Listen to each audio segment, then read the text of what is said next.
आप लोगों को सर्वविदित हो चुका है कि यह संत मत सत्संग का आयोजन मनीष जी की माता श्री ने अपने सुपुत्र मनीष कुमार के जन्म दिवस के उपलक्ष्य में घर परिवार के समस्त लोगों ने मिलजुल कर यह संत मत सत्संग का आयोजन किए हैं। इस संत मत सत्संग के द्वारा ज्ञान योग युक्त एकमात्र ईश्वर भक्ति का संदेश दिया जाता है, उपदेश दिया जाता है।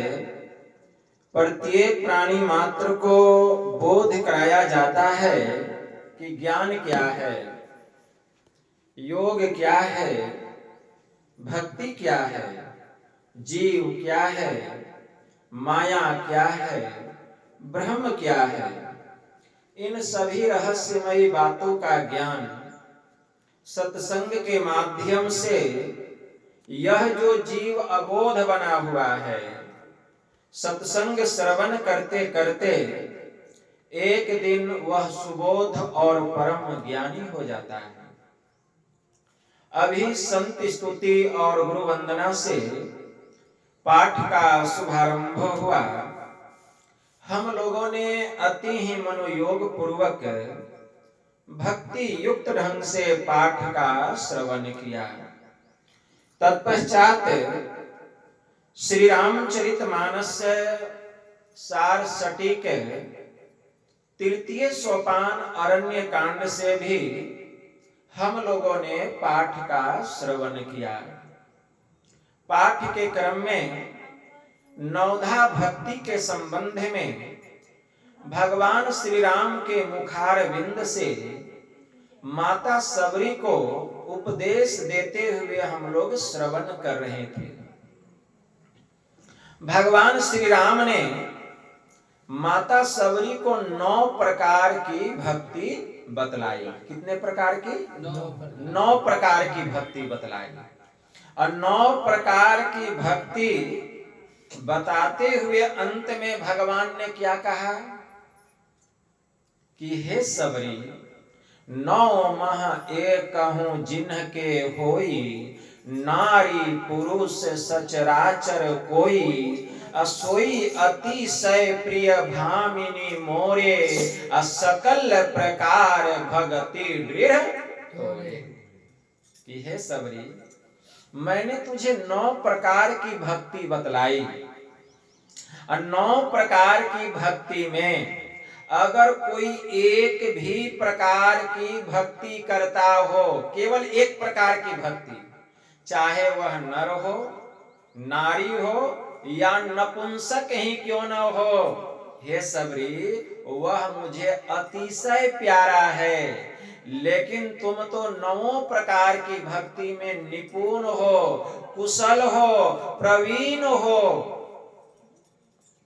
भगवान श्री राम ने कहा कि 9 प्रकार की भक्ति में एक भी प्रकार की अगर कोई भक्ति करता है तो वह मुझे अतिशय प्यारा है। और वह एक प्रकार की भक्ति क्या है? तो भगवान श्री राम ने क्या कहा कि सबरी प्रथम भगति संतन कर संगा। मेरी पहली भक्ति है संतों का संग करो। संत का संग करना पड़ेगा, क्योंकि संग का रंग लगता है। अगर हम चोर का संग करेंगे और चोरी नहीं भी करेंगे तो लोग हमको चोर ही कहेंगे, नहीं कहेंगे। और अगर हम उसकी संगति में कुछ दिन रह जाएंगे तो चोरी नहीं भी करते हैं तो एक दिन चोरी करने के लिए हम सीख जाएंगे, क्योंकि संग का रंग लगता है। हम जुआ नहीं खेलते हैं, अगर हम जुआरी का संग करेंगे तो लोग हमको भी जुआरी कहेंगे और एक दिन जुआ खेलने के लिए भी आ जाएगा। अगर हम शराबी का संग करेंगे, हम शराब नहीं पीते हैं लेकिन लोग हमको भी शराबी कहेंगे और एक दिन शराब पीने के लिए भी आ जाएगा। मतलब जैसे का हम संग करेंगे उसी प्रकार का हमारे ऊपर में रंग लगता है। इसीलिए संत दीन दयाल जी महाराज की वाणी में आया, जैसा संग वैसा रंग, ज्ञान बढ़े गुणवान के संगति, अध्यान बढ़े तपसी संग किन्हे, मोह बढ़े परिवार के संगति, लोभ बढ़े धन में चित दिन्हे, क्रोध बढ़े नर मूढ़ के संगति, काम बढ़े त्रिया संग किन्हे, ज्ञान विचार विवेक बढ़े कवि दिन सुसज्जन संगति किन्हे, ज्ञान घटे नर मूढ़ के संगति, ध्यान घटे चित विषय भर माही, तेज घटे पर नारी के संगति, बुद्धि घटे बहु भोजन खाए, अप्रेम घटे नित ही कुछ मांगत, अमान घटे नित पर घर जाए, कह दयाल सुन रे मन मूरख, अरे पाप घटे हरि के गुण गाए।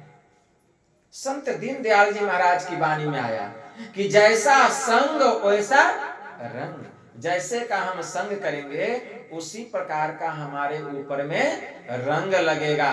तो हम संग किसका करें? अगर हमें संग करना है तो हम संतों की संगति करें, संतों की संगति करें। संतों की संगति करेंगे तो क्या होगा? तो ज्ञान बढ़े गुणवान के संगति, हमारा ज्ञान बढ़ जाएगा। ध्यान बढ़े तपसी संग किन्हे, हमारा ध्यान बढ़ जाएगा। इसीलिए भगवान श्री राम ने कहा, प्रथम भगति संतन कर संगा। संतों का संग करना चाहिए, संग करना चाहिए। संत का संग करेंगे तो परमात्मा की पहली भक्ति की प्राप्ति हमको हो जाएगी। जब संतों का हम संग करेंगे, सत्संग करेंगे तो क्या होगा? वे कुछ हमें उपदेश करेंगे, उपदेश करेंगे। संत जो होते हैं सब नहीं होते हैं, वेशभूषा से संतों की पहचान नहीं होती है। बहुत लोग भेष को देख करके कहते हैं ये संत हैं। अरे भेष कैसा भी हो, अगर ऊंचा ख्याल है, दिन बाहर से दिखे भीतर से मालो माल है, कोई कहता भिक्षु है, कोई कहे कंगाल है, अरे गुदरी पहने उसके गुदरी में लाल है, वह है संत। संत कबीर साहब ने कहा, उदर समाता अन्न ले, तन ही समाता चीर, जीकर फारी कफनी करे ताका नाम फकीर। ऐसे महापुरुषों को संत कहा गया। गुरु नानक देव जी महाराज ने कहा, जोग न खिंता जोग न डंडे, जोग न भस्म चढ़ाइए, जोग न मूरी मुंडी मुराइए, जोग न सिंगी वाइये, अंजन माही निरंजन रहिए, जोग जुगति इव पाइये, गल जोगु न होई, एक दृष्टि करी समसरी जाने, जोगी कहिए सोई। जोगी न बाहरी मरनी मसानी, जोगी न तीरथ नहाइए, जोगी न दिसी दिसंतरी भविये, जोग न तारी लाइये, अरे अंजन माही निरंजन रहिए, जोग जुगति इव पाइये, गल जोगु न होई, एक दृष्टि करी समसरी जाने, जोगी कहिए सोई। सतगुरु भेंटे तो सहसा छोटे, धावतु वर्जी रहाइये, नीझर झरे सहज धुनि लागे, घर ही परचा पाइये, अरे अंजन माही निरंजन रहिए, जोग जुगति इव पाइये, अगल जोगु न होई, एक दृष्टि करी समसरी जाने, जोगी कहिए सोई। नानक जीवतिया मरी रहिए, ऐसा जोग कमाइए, अब बाजा बाजहूं सिंगी बाजे, निर्भव पद पाइए, अरे अंजन माही निरंजन रहिए, जोग जुगति इव पाइए, गल जोगु न होई, एक दृष्टि करी समसरी जाने, जोगी कहिए सोई। वही जोगी है, क्या समझे? जोग न खिंता मतलब गुदरी पहन लिया तो क्या जोगी हो गया? वह जोगी नहीं। जोगुन डंडे, हाथ में डंडा ले लिया इधर उधर घूमने लगा तो क्या जोगी हो गया? वह जोगी नहीं। जोगुन भस्म चढ़ाइए, पूरे शरीर पर श्मशान घाट गया और भभूत लगा लिया तो क्या वह जोगी हो गया? वह जोगी नहीं।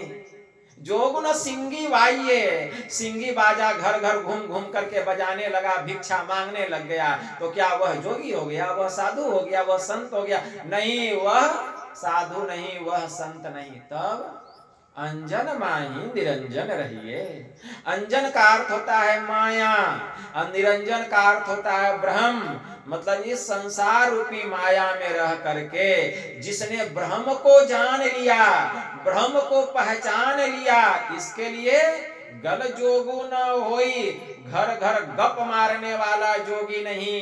एक दृष्टि करी समसरी जाने, जोगी कहिए सोई। जिसने योगिक क्रिया के द्वारा दृष्टि की दोनों धारों को मिलाकर एक बिंदु पर अपने को प्रतिष्ठित कर लिया, जो अंधकार से प्रकाश मंडल में चला गया, वह संत की श्रेणी में आ गया, वह जोगी की श्रेणी में आ गया, वही जोगी। तो ऐसे महापुरुषों का जब हम संग करेंगे तब होगा प्रथम भगति संतन कर संगा। लेकिन ऐसे महापुरुषों की पहचान बहुत मुश्किल है, बहुत मुश्किल है। संत की पहचान बहुत दुर्लभ है। महोपनिषद में मंत्र आया, भिद्यते हृदय ग्रंथि छिद्यन्ते सर्व संशया, क्षीयन्ते चास्य कर्माणि तस्मिन् दृष्टि परावरे। अर्थात परे से परे परमात्मा को देख लेने पर हृदय की गांठ खुल जाती है, सभी संशय समाप्त हो जाते हैं, जड़ से चेतन अलग हो जाता है। ऐसे महापुरुषों को हम संत कहते हैं। हमारे गुरु महाराज को परम संत बाबा देवी साहब कहने की कृपा किए कि मैं ही संत मत का 3 असूल सिद्धांत है। 3 असूल सिद्धांत है। कौन कौन? पहला गुरु, दूसरा ध्यान और तीसरा सत्संग। ये तीनों असूल सिद्धांत है। इन पर प्रत्येक व्यक्ति सोच समझ करके चल सकता है, परंतु 1,00,000 संत मत की प्रथम सीढ़ी है। जिस शख्स में 1,00,000 की कमी है उसे रूहानी और तरक्की कभी हासिल नहीं हो सकती, मतलब उसके सूरत की कभी उन्नति नहीं हो सकती। इसीलिए पहले हमारे जीवन में सत्संग की बड़ी आवश्यकता है। तो सबसे पहले हमें सत्संग करना पड़ेगा। सत्संग पहले ये समझना पड़ेगा कि सत्संग क्या है, इसको समझना पड़ेगा कि सत्संग किसको कहा गया, सत्संग क्या है। तो सत्संग किसको कहते हैं? अगर कोई हमसे पूछे कि सत्संग क्या है, सत्संग किसको कहा गया है, तो हम क्या जवाब देंगे कि सत्संग किसको कहा गया है, सत्संग किसे कहते हैं, क्या जवाब देंगे? तो सत्संग जो है, जिस क्रिया विशेष विधि के द्वारा इस आत्मा का परमात्मा से मिलन हो जाए उसी को हम सत्संग कहते हैं। सत्संग का मतलब क्या? सत्य का संग। सत्य संग का मतलब सत्य का संग। असत्य क्या है? सत्य है परमात्मा, और संग कौन करेगा? यह चेतन आत्मा। यह जो आत्मा है वही उस परमात्मा से संग करेगा, लेकिन कैसे करेगा? तो सत्संग को 2 भागों में बांटा गया है, एक बाहरी सत्संग और दूसरा आंतरिक सत्संग। हमारे गुरु महाराज कहने की कृपा किए कि धर्म कथा बाहर सत्संगा, वहां बैठ जाओ सामने, धर्म कथा बाहर सत्संगा अंतर सत्संग ध्यान अभंगा। तो सत्संग को 2 भागों में बांटा गया, पहला बाहरी सत्संग और दूसरा आंतरिक सत्संग। बाहरी सत्संग किसको कहा गया? परम संत बाबा देवी साहब कहने की कृपा किए हैं कि सत्संग बाहरी उसको कहते हैं जिसमें आंतरिक रहस्य का संत सदगुरु उपदेश करते हैं। सत्संग बाहरी किसको कहते हैं? जिसमें आंतरिक रहस्य का संत सदगुरु उपदेश करते हैं, उसको सत्संग बाहरी कहते हैं। और सत्संग आंतरिक किसको कहते हैं? जिसमें कि जीव, ब्रह्म, पार ब्रह्म, कुल, अनाम, परम धाम, परम पद, इन सब रहस्यों का पता चलता है, उसको सत्संग आंतरिक कहते हैं। तो जो बाहरी सत्संग ही नहीं करेगा तो उसको आंतरिक सत्संग का ज्ञान कैसे होगा? आंतरिक सत्संग मतलब ध्यान, आंतरिक सत्संग मतलब ध्यान, मेडिटेशन। तो आंतरिक सत्संग ध्यान कैसे होगा? जब तक हम बाहरी सत्संग नहीं करेंगे हमसे ध्यान होने वाला नहीं है। यह जो बाहरी सत्संग है इसको अधूरा ज्ञान कहा गया। और आंतरिक जो सत्संग है मतलब ज्ञान को दो भागों में बांटा गया। एक, ज्ञान को दो भागों में बांटा गया। ज्ञान दो प्रकार से होता है, एक होता है जानकर और दूसरा होता है पहचान कर। तो जान करके जो ज्ञान होता है उसको अधूरा ज्ञान कहते हैं। अब पहचान करके जो ज्ञान होता है उसको पूरा ज्ञान कहते हैं। इसको समझिएगा कि ज्ञान कैसे होता है, दो तरह से, एक होता है जानकर और दूसरा होता है पहचान कर। तो जानकर ज्ञान कहाँ होगा? इस सत्संग में। जानेंगे कैसे? जब सुनेंगे तब जानेंगे। तो जानकर ज्ञान कहाँ होगा? इस सत्संग में। जब सत्संग सुनेंगे तब न समझेंगे कि कैसे उस परमात्मा की पहचान होगी और उसको पहचानने के लिए हम कैसे ध्यान करेंगे, कैसे हम मेडिटेशन करेंगे। तो जब तक सुनेंगे नहीं, जो सत्संग ही नहीं करेगा उससे ध्यान भी होने वाला नहीं है। ध्यान उसी से होगा जो सत्संग सुनेगा। ध्यान उसी से होगा जो कि सत्संग सुनेगा, क्योंकि सत्संग सुनने से मन पाक होता है, मन साफ होता है, मन पवित्र होता है। स्वामी ब्रह्मानंद जी महाराज ने क्यों कहा, सत्संगत जग सार साधो, सत्संगत जग सार रे, काशी नहाए मथुरा नहाए, नहाए हरिद्वार रे, चार धाम तीर्थ करी आए, मन का नहीं सुधार रे।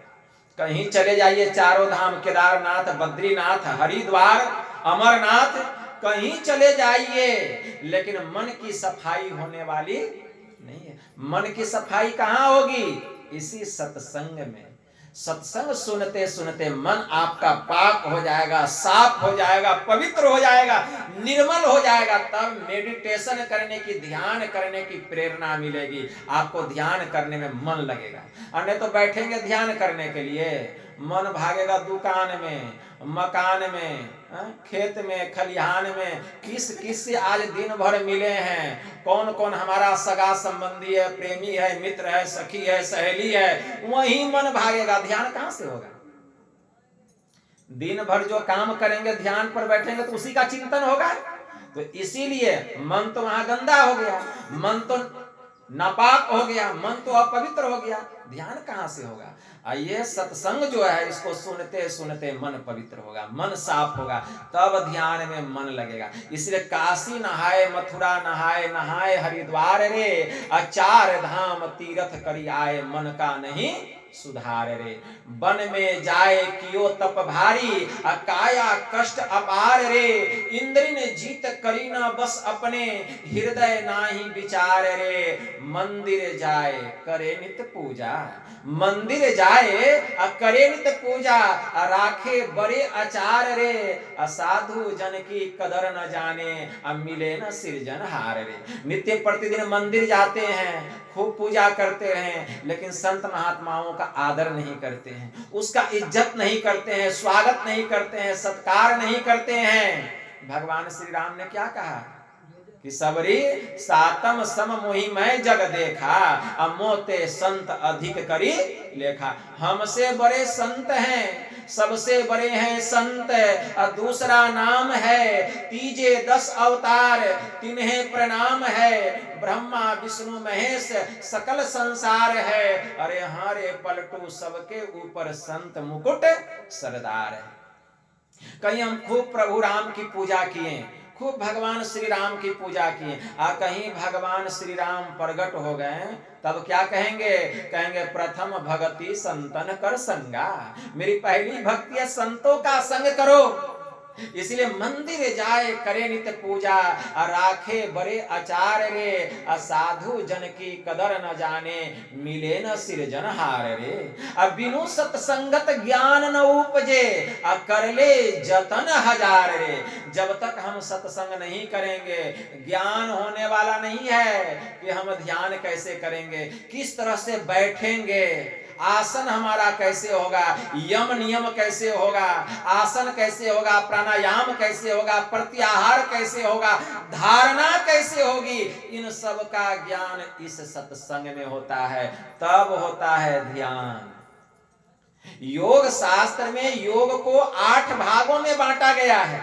यम नियम, आसन, प्राणायाम, प्रत्याहार, धारणा, ध्यान और समाधि, ये 8 अंग बतलाए गए हैं। और ध्यान तो 7वां अंग है, लेकिन और जो 6 है इसका ज्ञान कहाँ होगा? सत्संग में होगा। ध्यान करने का ज्ञान जो 7वां अंग कहाँ होगा? सत्संग में होगा।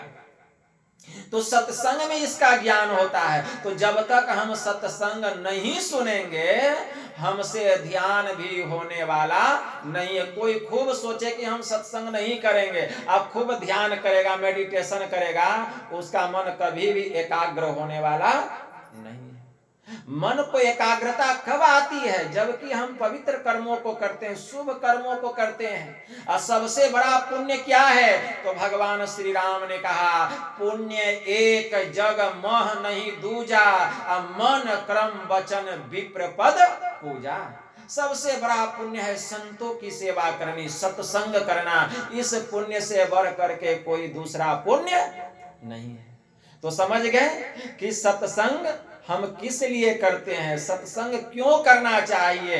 तो सत्संग मन को एकाग्र करने के लिए, सत्संग मन को साफ करने के लिए, सत्संग मन को पवित्र करने के लिए, सत्संग मन को निर्मल करने के लिए किया जाता है। और जब खूब सत्संग करेंगे तो अपने ध्यान की प्रेरणा मिलेगी, मतलब प्रेरणा मिलेगी परमात्मा की तरफ से कि हमें ध्यान करना है। और जो सत्संग नहीं करेगा, संसार में लगा रहेगा, वो ध्यान करेगा?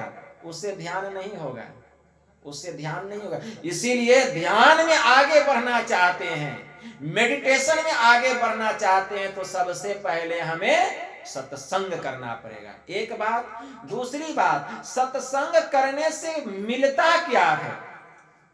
सत्संग करने से कौन सा फल मिलता है? सत्संग की महिमा क्या है?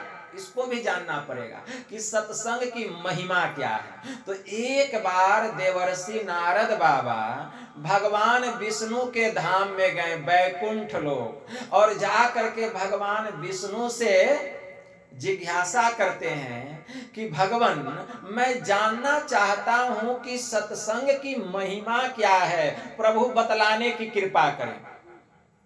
तब भगवान विष्णु ने कहा, नारद, अगर तुम जानना चाहते हो तो पहले तुम मेरा एक काम करो, तुमको अपने पता चल जाएगा सत्संग की महिमा क्या है। तो देवर्षि नारद बाबा कहते हैं, कहिए प्रभु। कहे, देखो तुम उत्तर दिशा की ओर चले जाओ, जैसे आगे जाओगे तुमको हिमालय पर्वत मिलेगा, उसके आगे जाओगे तो नदी मिलेगी, गंगा नदी।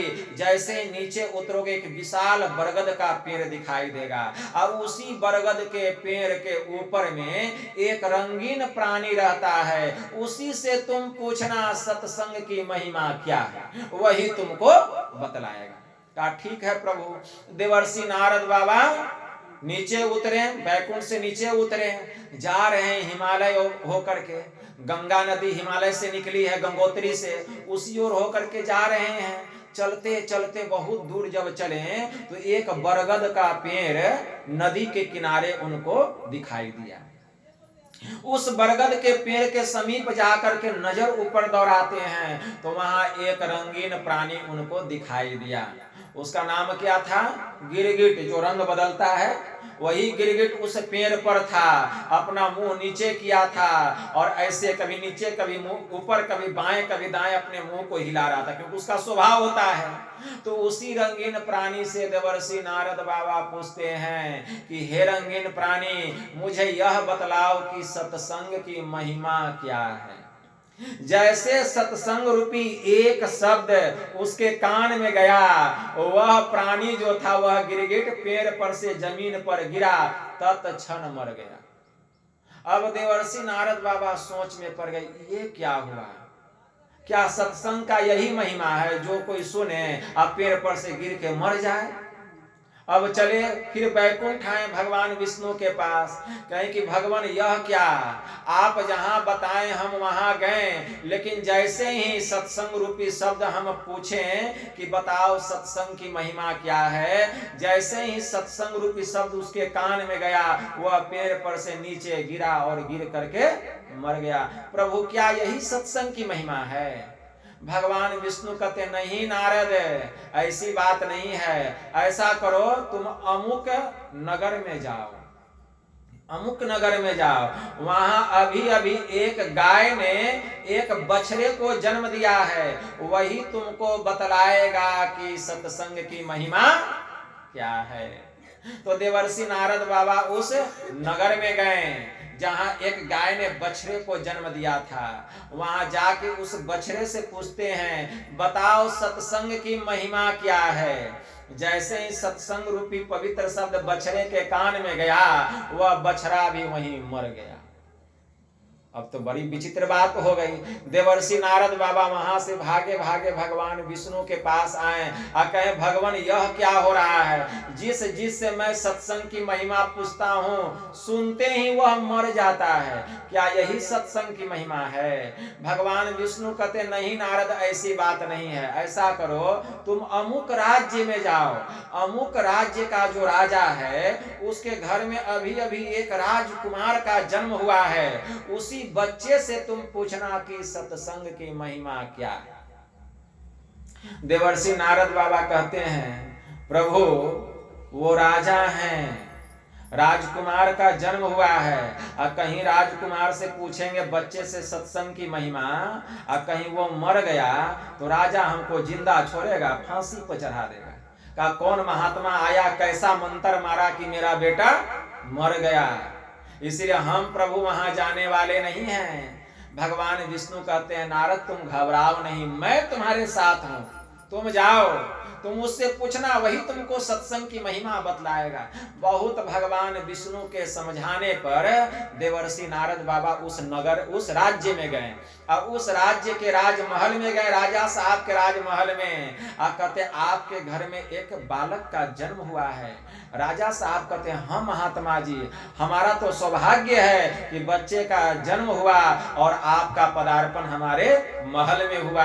आइए हमारे बच्चे को आप थोड़ा सा आशीर्वाद दीजिए। राजा साहब लेकर के जाते हैं अपने बालक के पास आशीर्वाद दिलाने के लिए। तो देवर्षि नारद बाबा कहते, देखिए हम अकेले में आशीर्वाद देते हैं, सबके सामने आशीर्वाद नहीं देंगे, डर भी है कहीं मर गया तब, इसलिए आप लोग बाहर निकलिए। सबको कमरे से बाहर निकाल देते हैं और दरवाजा का कुंडी लगा लेते हैं, और लगा करके उस बच्चे से कहते हैं, क्या बालक बतलाओ सत्संग की महिमा क्या है। जैसे उस बालक से पूछे, बालक खूब जोर से ठहाका लगा करके हंसा।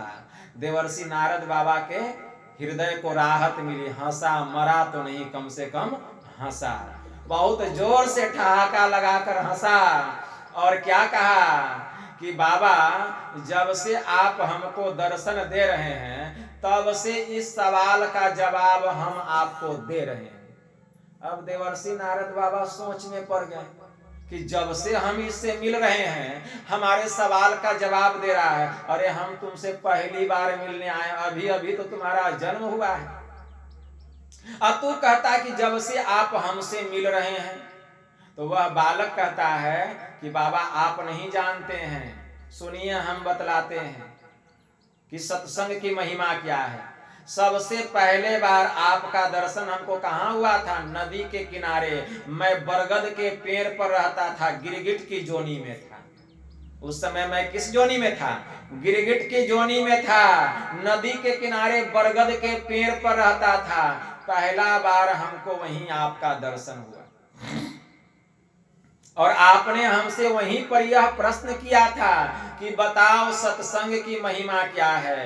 तो सुनिए बाबा, यह पवित्र शब्द जो सत्संग आपके मुंह से निकला वह मेरे कान में गया और कान में घुस करके मेरा हृदय को पवित्र कर दिया। और जैसे हृदय को पवित्र किया, मैं पेड़ पर से नीचे गिरा और यह जो नीच शरीर था गिरगिट का, यह छूट गया और फिर मैं एक गाय के गर्भ से मैं बछड़ा बन करके जन्म लिया।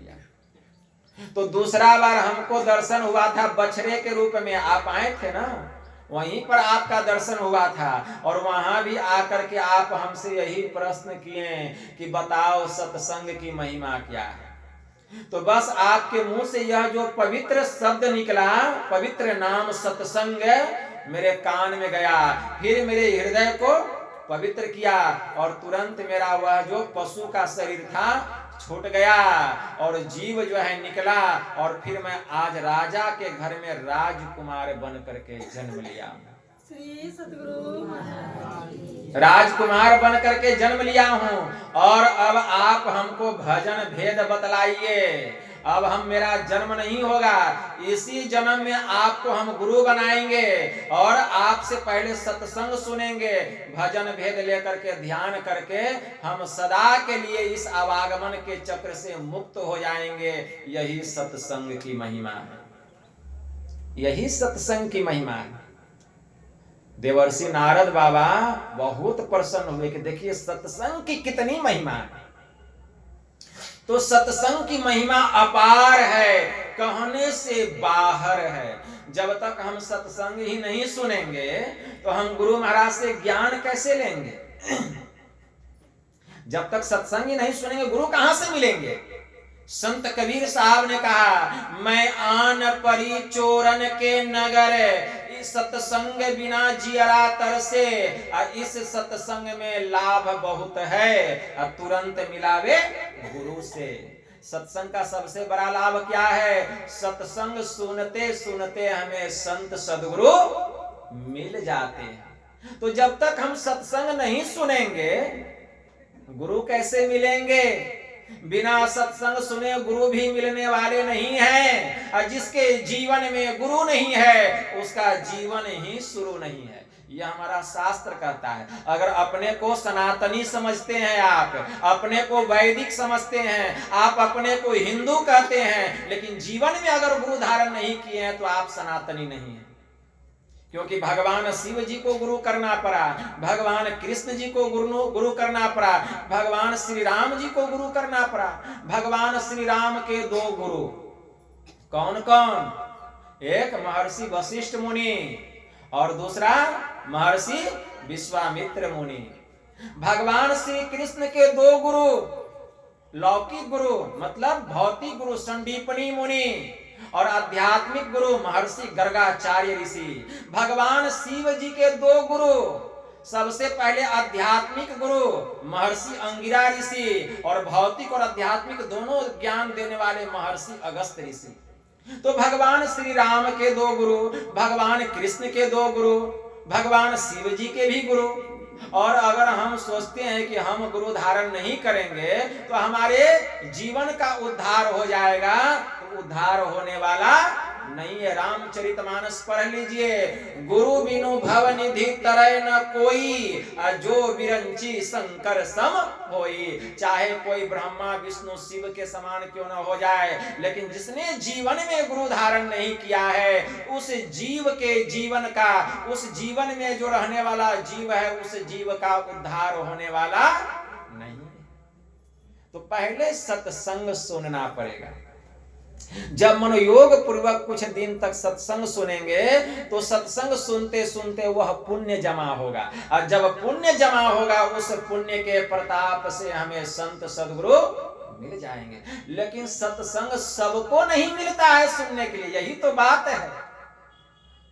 बिनु सत्संग विवेक न होई, राम कृपा बिनु सुलभ न सोई। सत्संग किसको मिलता है? बिना सत्संग का सार क्या है, असार क्या है, यह विवेक होने वाला नहीं है। और जब तक ईश्वर की कृपा नहीं होगी, राम जी की कृपा नहीं होगी, यह सत्संग मिलने वाला नहीं है। क्योंकि सत्संग पुण्यात्मा को मिलता है, पुण्यात्मा को मिलता है सत्संग। पूर्व जन्म के पाप से हरि चर्चा न सुहाए, जैसे ज्वर की ताप से भोजन की भूख मिट जाए। पूर्व जन्म का अगर बहुत सारा पाप रहेगा किसी को, उसको सत्संग अच्छा नहीं लगेगा, तो समझ जाइए पूर्व जन्म का उसको बहुत पाप है, इसीलिए उसको सत्संग अच्छा नहीं लग रहा है। क्योंकि पूर्व जन्म के पाप से हरि चर्चा न सुहाए, जैसे ज्वर के ताप से भोजन की भूख मिट जाए। अगर किसी को खूब बुखार लग गया है, ज्वर लग गया है, उसको भोजन अच्छा नहीं लगता है। अब मन जब स्वस्थ रहता है तब देखिए भोजन कितना अच्छा लगता है। और जब हम बीमार पड़ जाते हैं, बुखार लग जाता है, कुछ खाने की इच्छा नहीं होती। ठीक उसी प्रकार पूर्व जन्म के पाप के कारण हमें सत्संग अच्छा नहीं लगता है। सुत दारारु लक्ष्मी पापियों के घर होए, संत समागम हरि कथा, तुलसी दुर्लभ दोए। सुत मतलब होता है बेटा, दारा मतलब होता है पत्नी, और लक्ष्मी मतलब होता है धन संपदा। अरे ये तीनों चीज पापी के भी घर में मिल जाएगा। पापी को पत्नी नहीं होती है, पापी के पास धन नहीं होता है, पापी को पुत्र नहीं होता है, होता है। लेकिन संत समागम हरि कथा, लेकिन संतों का दर्शन और यह सत्संग पापी को मिलने वाला नहीं है। संत समागम हरि कथा तुलसी दुर्लभ दोए। यह सत्संग और संतों का दर्शन किसको होगा? जो पुण्यात्मा होगा, उसी पर ईश्वर की कृपा होगी। बिनु सत्संग विवेक न होई, राम कृपा बिनु सुलभ न सोई। गोस्वामी जी ने लिखा, जब द्रवही दीन दयाल राघव, साध संगति पाइये, जेहि दरस परस सगमादिक, अब पाप राशि नसाइये। जब परम पिता परमात्मा हम जीवात्माओं पर बहुत अधिक दया करते हैं, तब धन देते हैं, पुत्र देते हैं, पत्नी देते हैं, घर देते हैं, मकान देते हैं, नहीं। जब परमपिता परमात्मा हम पर बहुत अधिक दया करते हैं, कृपा करते हैं, तब हमको संतों का दर्शन होता है और यह सत्संग मिलता है।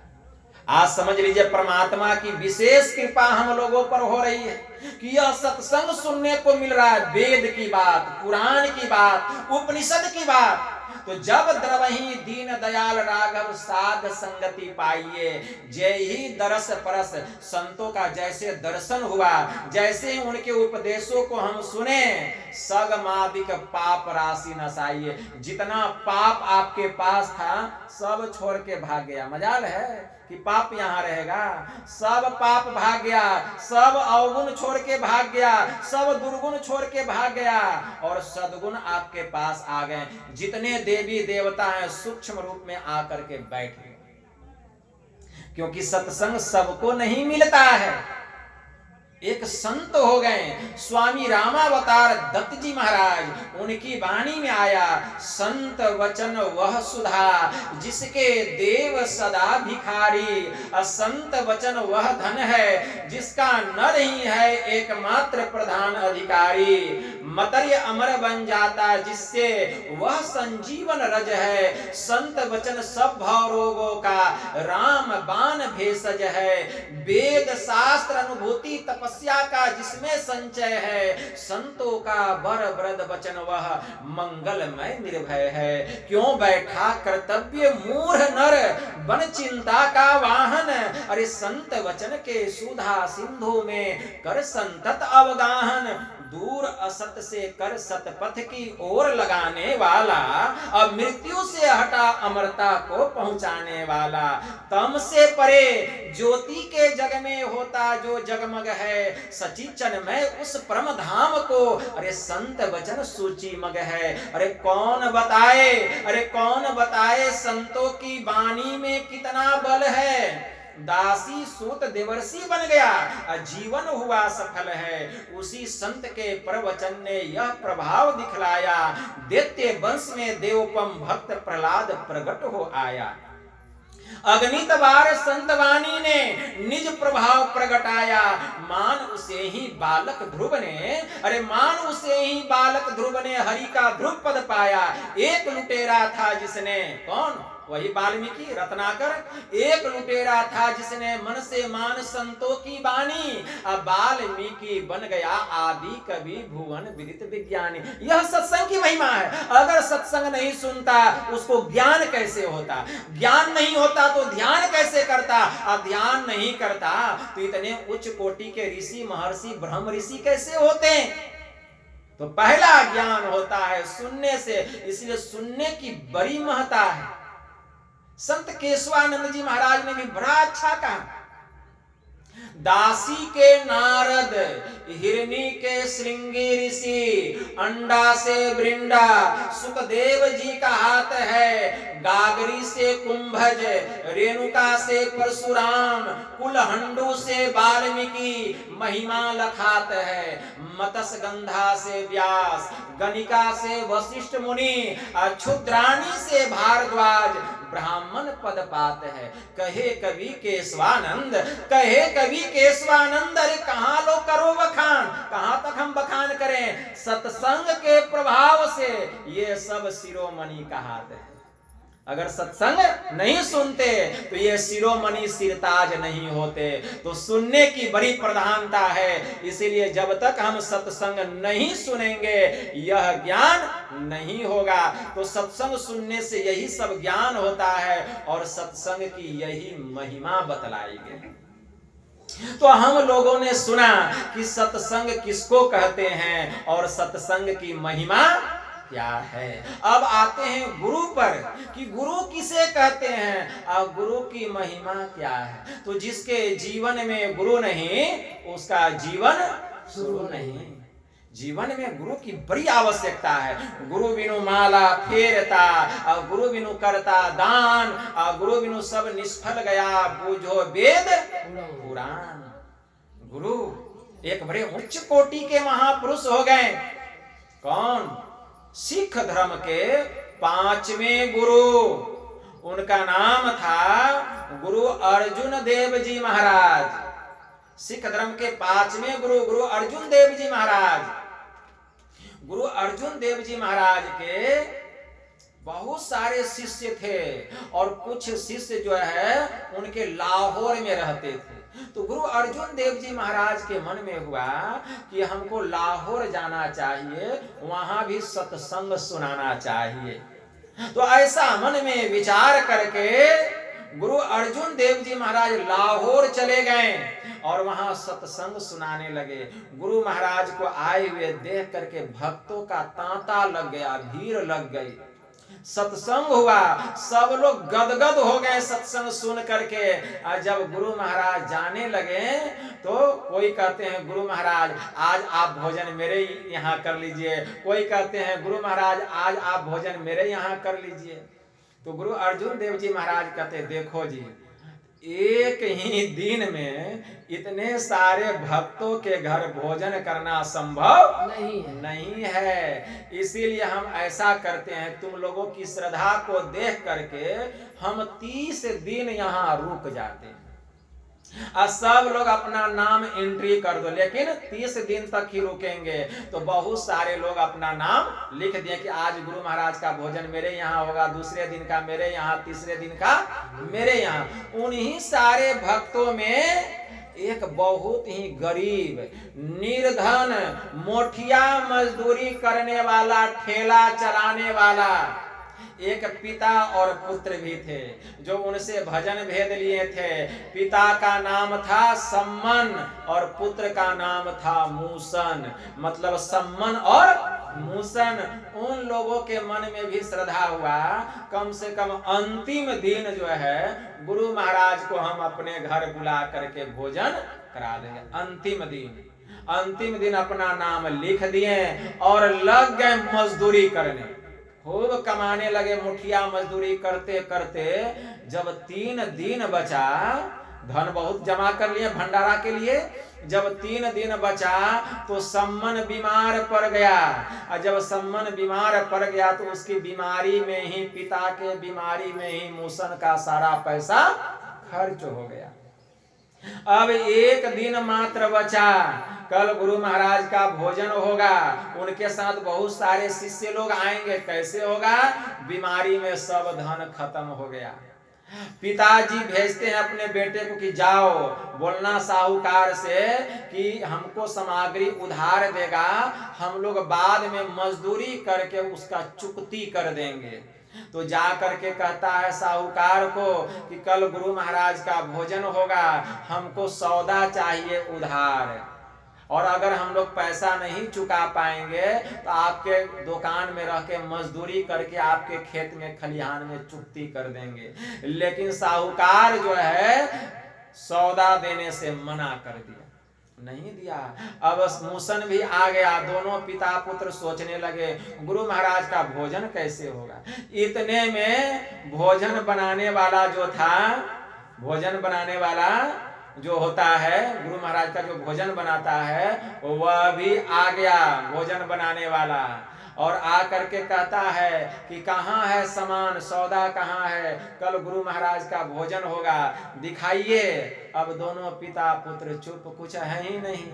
तो कहते हैं कि देखिए गुरु महाराज का भोजन तो कल होगा, इसीलिए हम लोग कल सब सामान आज ही मंगा करके रख लेंगे, अभी आप जाइए। वो समझ गए कि पिता पुत्र की आर्थिक स्थिति ठीक नहीं है, मन में हो गया, चले गए। अब ये दोनों रात भर नहीं सोए पिता पुत्र की, अब क्या करें। तब जो है पिता पुत्र दोनों प्लान बनाते हैं कि गुरु महाराज को भोजन कराना है, कैसे होगा। तो चलो हम लोग क्या करेंगे, चोरी करेंगे। क्या करेंगे? चोरी करेंगे। गुरु महाराज को भोजन कराने के लिए चोरी करेंगे। कहाँ? तो उसी साहूकार के दुकान में चोरी करेंगे जो सौदा देने से मना किया है।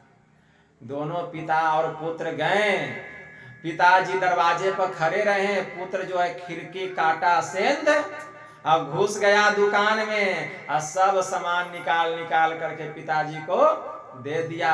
रात में 2 बजे घर आया पिता पुत्र, सब सामान मिलाया, चिट्ठा दे के हलवाई चला गया था, सब सामान मिलाया, लेकिन पता चला कि 2 चीज छूट गया, हल्दी और नमक। तो बिना हल्दी और नमक का रसोई कैसे बनेगा।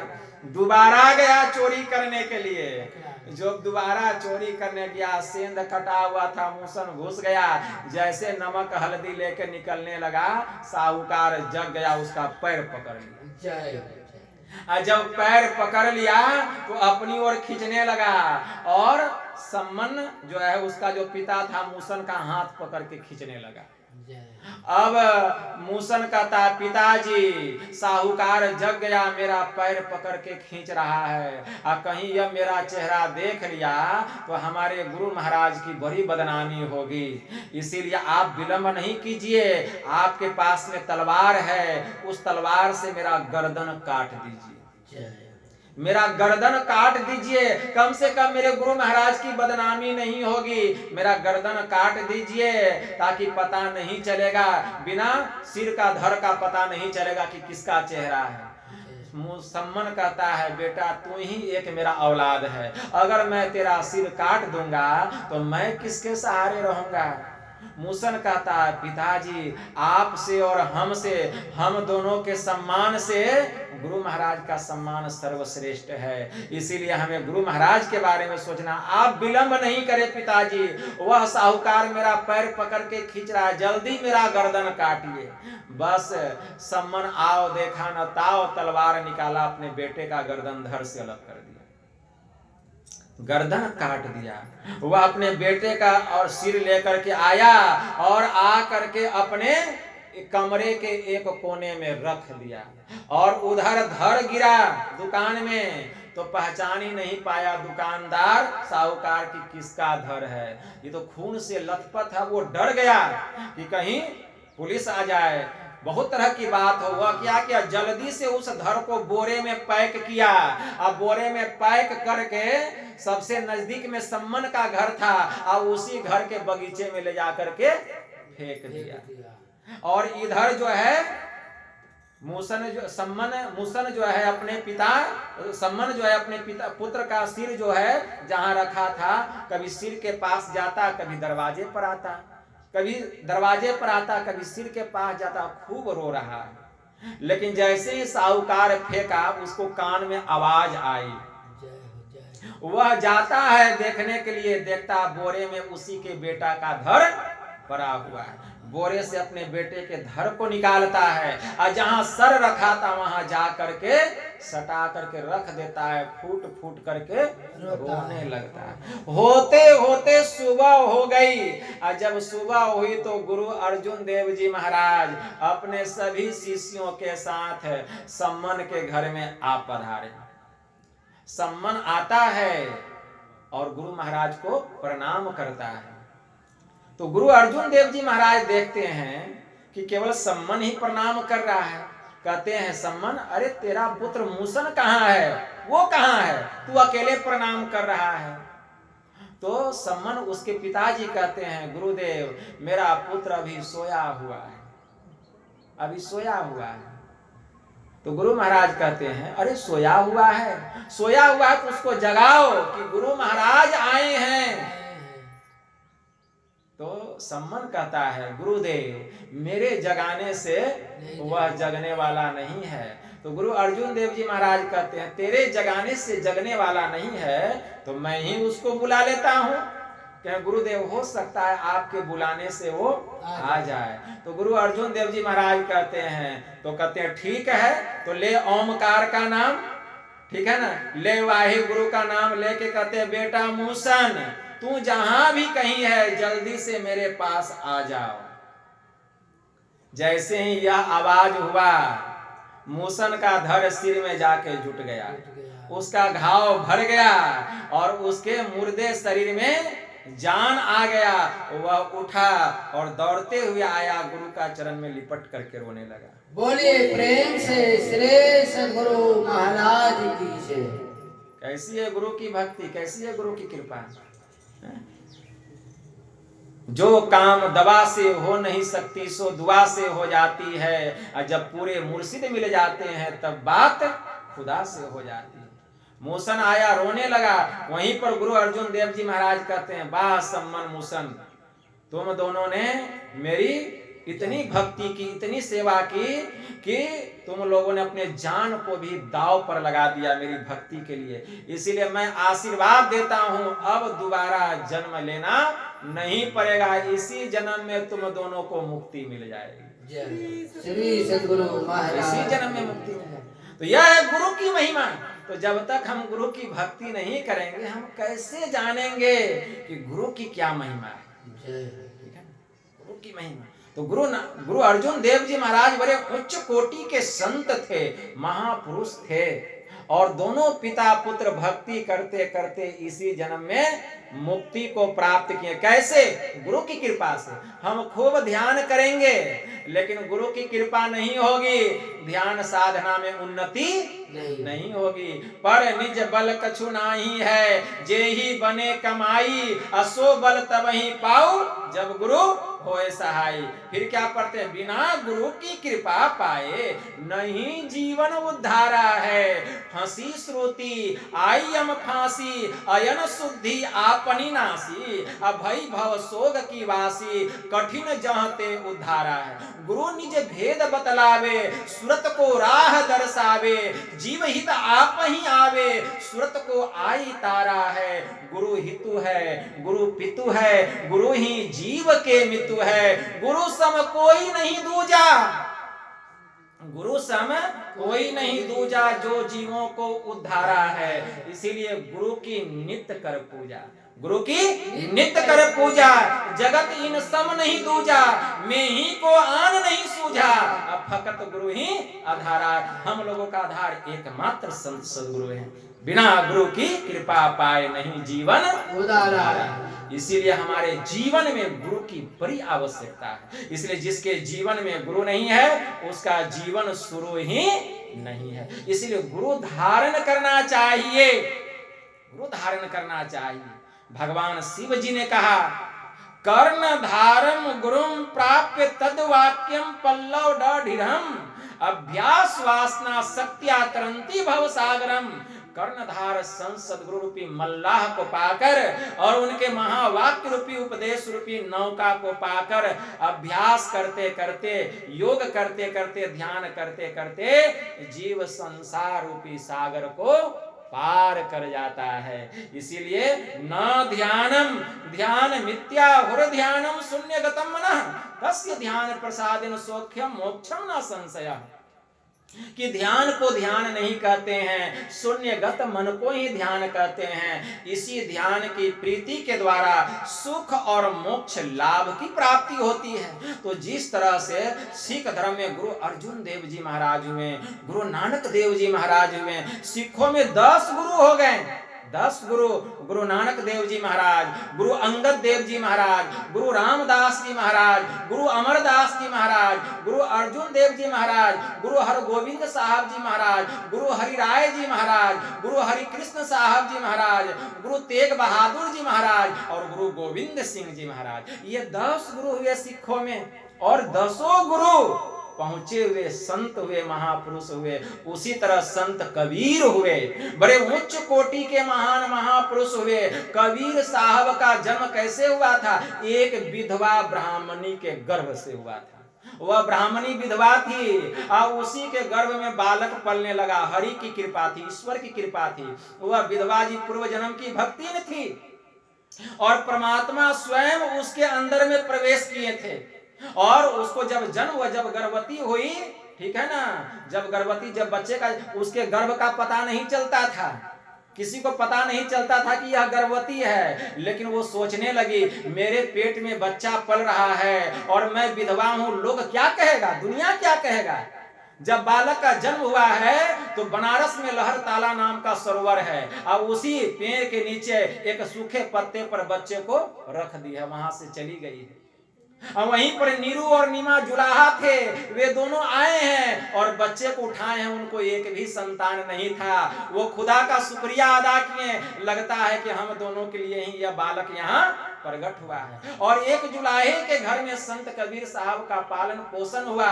संत कबीर साहब मात्र 5 वर्ष के थे। गुरु रामानंद जी महाराज थे, वे जाते थे नदी में स्नान करने के लिए ब्रह्म बेला में। अब ये भी चले, मौज हो गई इनकी। 2.5 वर्ष का बालक का रूप धारण कर लिए और जा करके सीढ़ी पर लेट गए। और जैसे सीढ़ी पर लेटे, अंधेरा था और स्वामी रामानंद जी महाराज जैसे सीढ़ी पर उतरे, उसके माथे पर पैर पड़ गया। जैसे पैर पर देखते नीचे बालक है तो स्वामी रामानंद जी महाराज कहते राम राम, मतलब पैर पड़ा तो राम राम। तो बच्चा को भी लगा कि ये राम राम मंत्र हो गया और बच्चे को गोद में उठा लिए गुरु रामानंद जी महाराज और कहते बच्चा राम राम बोल, राम राम बोल। तो यही गुरु मंत्र जो है संत कबीर साहब जान गए कि यही गुरु मंत्र है राम का नाम। लेकिन वे पूर्ण संत थे संत कबीर साहब, उसी के नाम का जप करने लगे, राम का नाम का जप करने लगे। लेकिन ये इतने उच्च कोटि के सिद्ध पुरुष थे संत कबीर साहब, इतने उच्च कोटि के कि एक दिन गुरु रामानंद जी महाराज ठाकुर जी को नहला करके लाए और ठाकुर जी को नहला करके लाए और ठाकुर जी का पूजा पाठ कर लिए और गले में माला पहनाना था। अब माला जब पहनाने लगे तो माला हो गया छोटा, मुकुट हो गया बड़ा, ठीक है ना। अब सोचने लगे अगर मुकुट उतार करके माला पहनाते हैं तो भगवान का, ठाकुर जी का अपमान होगा। अब सोचने लगे माला कैसे पहनाए, माला हो गया छोटा, मुकुट हो गया बड़ा। अगर अब मुकुट तो पहना दिए हैं, मुकुट अगर उतारते हैं तो ठाकुर जी का अपमान होगा। और संत कबीर साहब बाहर में सीढ़ी पर बैठे हुए थे, दरवाजे पर सीढ़ी पर बैठे हुए थे। वो बाहर से ही कहते हैं कि गुरुदेव चिंता करने की बात नहीं है, माले की कुंडी खोल लीजिए और खोल करके पहना दीजिए। बोलिए प्रेम से माले की कुरी को खोल लीजिए, खोल के पहना दीजिए। स्वामी रामानंद जी महाराज माले की कुरी को खोल करके ठाकुर जी को माला पहना दिए। तब देखिए संत कबीर साहब कितने उच्च कोटि के थे। और क्या, उस समय सिकंदर लोदी था, ठीक है ना, और उसके शरीर में एक बहुत बड़ा रोग हुआ था, जलन का रोग। उसका पूरा शरीर जलता था, तपता था।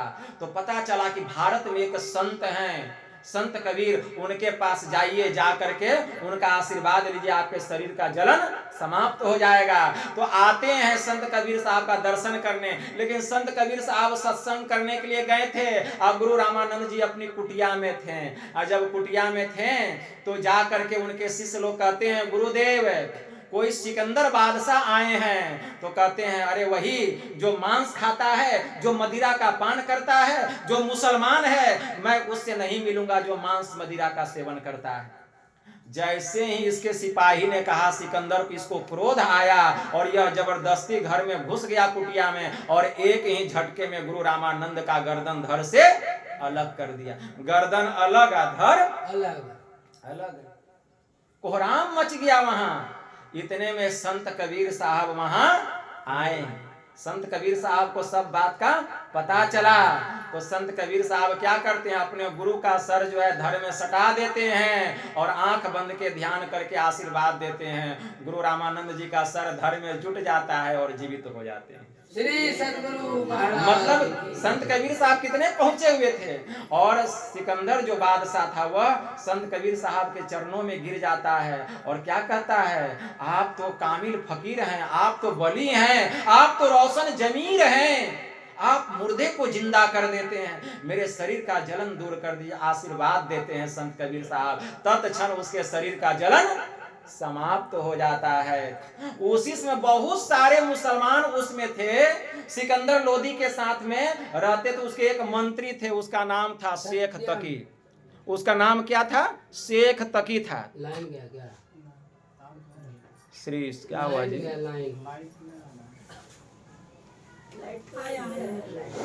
श्री सद्गुरु महाराज की जय। तो एक शेख तकी थे बादशाह सिकंदर के साथ में। जब यह देखा कि मुर्दे को क्या कर दिए, जिंदा कर दिए, तब वह उन्हीं का संग कर लिया, संत कबीर साहब का संग कर लिए और संत कबीर साहब के साथ गए। एक नदी के किनारे संत कबीर साहब बैठे हुए थे और एक मुर्दा उधर से बह करके आ रहा था। तो तकी के नाम में हुआ, शेख तकी के मन में कि एक बार और जांच पड़ताल कर लेते हैं।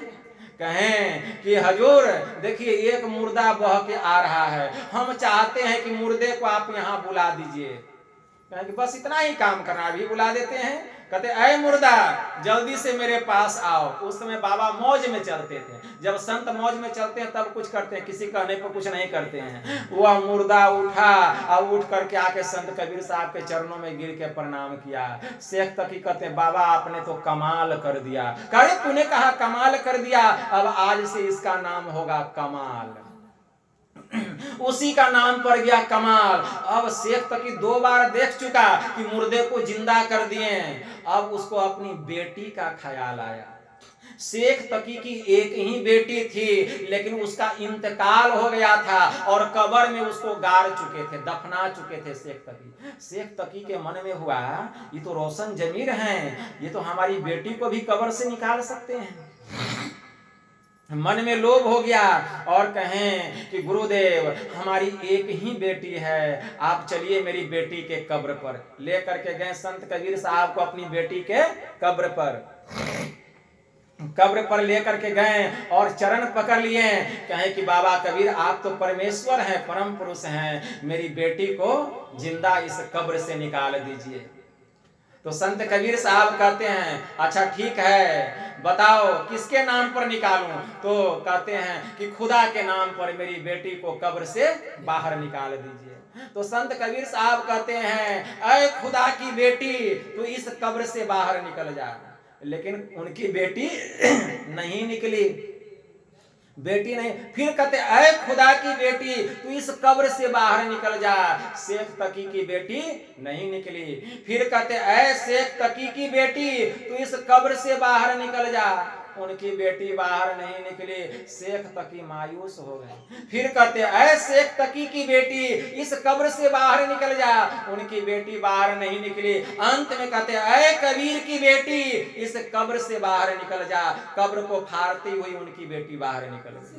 सतगुरु महाराज की